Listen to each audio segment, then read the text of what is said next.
Hey, it's Mike with AskTractorMike.com. I'm going to go over the differences today between brush hogs or rotary cutters and finish mowers. And the reason I'm doing that, occasionally a person buys a brush hog when they really would have been better off to buy a finish mower.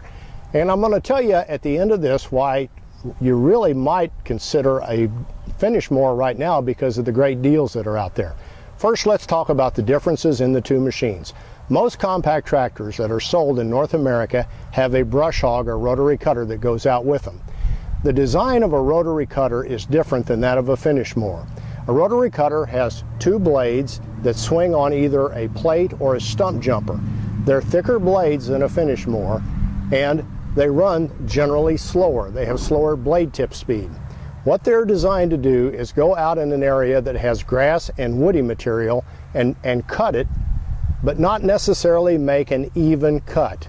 What we're trying to do is take like briars or buckbrush or something you're trying to get rid of and cut it off unevenly, so maybe moisture gets in there or maybe it just kills the plant. We're not trying to get regrowth, and we're not trying to get a beautiful cut. We're trying to get rid of our woody material.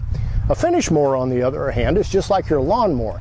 It has generally three blades underneath it. They're just like lawnmower blades. They're thin blades. They run at a high blade tip speed. They're designed to cut and make a beautiful cut and allow for regrowth. Now, some advantages of finish mowers. Finish mowers generally take less horsepower than rotary cutters. Rotary cutters are designed to cut up to inch, 2-inch, 3-inch material. They're all rated on the size of the material they'll cut. A finish mower is totally designed to cut grass, and they're designed to have that turbulence underneath that expels the grass from the chamber. They come in two types. They come in side discharge and the more desirable rear discharge. Most people like a rear discharge finish mower. They require a lot less horsepower than a rotary cutter or brush hog. So if your tractor will only support a 5-foot brush hog, it will probably support a 6-foot finish mower. Finish mowers actually run on the ground.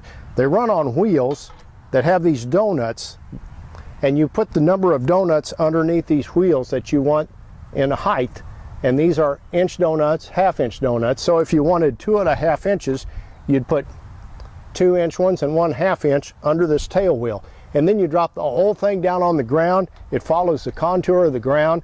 With its high blade tip speed, it's going to do a pretty job of cutting.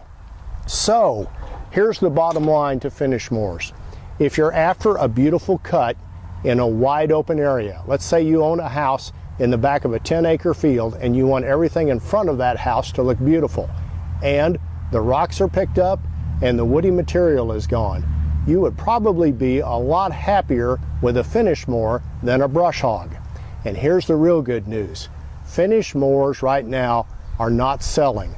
And the reason that is because of zero-turn mowers. A zero-turn mower is a lot better way to cut grass faster, especially if you have a lot of trees and things to maneuver around, than a finish mower.